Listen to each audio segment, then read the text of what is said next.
Pemirsa, kita akan kembali mengupdate terkait kecelakaan bus rombongan pelajar yang menewaskan 9 orang. Kami sudah terhubung dengan Kadishub Subang, Bapak Asep Setia Permana. Selamat malam, Pak Asep. Selamat malam, Mbak. Pak Asep, bisa diceritakan untuk kondisi terkini di lokasi ini seperti apa, Pak Asep? Ya. Pak Asep, bisa Anda ceritakan untuk kondisi terkini di lokasi seperti apa, Pak Asep? Ya, untuk saat ini sudah evakuasi bis, alhamdulillah sudah bisa berdiri ya. Baik, Halo? baik langkah selanjutnya ini nanti bangkai bus akan dibawa kemana, Pak Asep? Ya, bis ini kita amankan ke pinggir sementara mungkin biar tidak mengganggu lalu lintas. Pak Asep, bisa Anda ceritakan kronologi awal dari bus ini mengalami kecelakaan? Ya, ini kendaraan ini diduga remnya blong gitu ya. Tadi sekitar pukul 18.30 hingga terjadi menyerempet satu kendaraan Jeep ya, kemudian ada beberapa sepeda motor. Pak Asep, untuk kondisi ataupun untuk lokasi ini apakah sering mengalami kecelakaan? Kalau di lokasi di sini sebenarnya jarang ya. Dulu pernah terjadi tahun 1993 dengan kejadian yang hampir sama. Ini juga kendaraannya tuh remnya blok atau kendaraannya tidak layak pakai gitu ya. Pak Asep, dari informasi yang kami dapatkan, ini untuk kondisi jalanan ini apakah benar adanya turunan yang curam? Bisa Anda ceritakan Ya. mungkin, Pak Asep? Ya, kalau jalan sih nggak terlalu parah ya. Jadi tidak terlalu menurun gitu. Hanya karena kendaraannya diduga remnya blong gitu ya, sehingga terjadilah kecelakaan ini. Pak Asep, antisipasi untuk mencegah adanya kecelakaan yang serupa ini apa yang akan dilakukan? Nah, ini nampaknya sebenarnya bukan karena pengaruh jalan atau apapun di Subang ini ya. Tapi saya sarankan kepada setiap akan menggunakan kendaraan pariwisata, itu harus dicek dulu kendaraannya itu dalam kondisi sehat.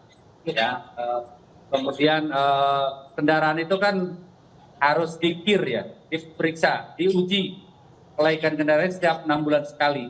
Kemudian harus mendapatkan kartu pengawasan dari Dirjen Perhubungan Darat Kementerian Perhubungan. Dan usia kendaraan pun itu ada syaratnya gitu kan. Jadi jangan sampai kendaraan yang sudah tua gitu masih digunakan oleh pengguna wisata begitu. Lantas Pak Asep, untuk kondisi persyaratan dan usia bus yang tengah kecelakaan ini, apakah sudah diperiksa? Ya, besok mungkin secara detail akan diperiksa, gitu kan. Hanya informasi sementara memang kendaraan ini sudah tua ya, tahun 2006. Baik, idealnya berapa tahun bus untuk laik jalan di jalanan, Pak Asep? Ya, diusahakan masih muda gitu kan.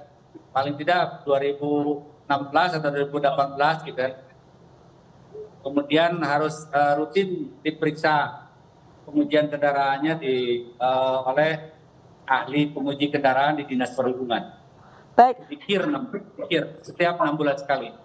Baik Pak Asep, mungkin banyak penonton ini yang ingin mengetahui sebenarnya untuk kondisi supir dan kernet dari bus ini sendiri, apakah hidup atau meninggal atau mengalami luka-luka, Pak Asep?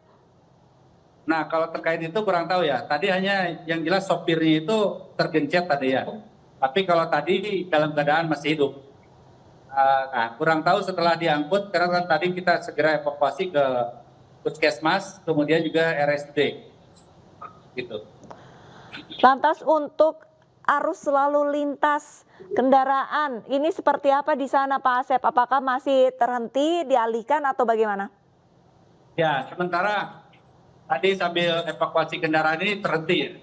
Termasuk sekarang nih. Karena bisnya patut itu berdiri, masih menghalangi jalan. Jadi sekarang lagi dipindahkan, bisnya ini akan digeser ke pinggir jalan, sehingga lalu lintas tidak terganggu. Baik Pak Asep, mungkin bisa memberikan imbauan kepada para penonton iNews khususnya pada saat mungkin berkendara seperti apa? Iya, tadi ketika akan menggunakan bis pariwisata, baiknya diperiksa dulu kendaraannya ya, yang laik gitu kan, laik jalan, kemudian usianya yang masih muda, juga memiliki kartu pengawasan dari Kementerian Perhubungan, Dirjen Perhubungan Darat, gitu.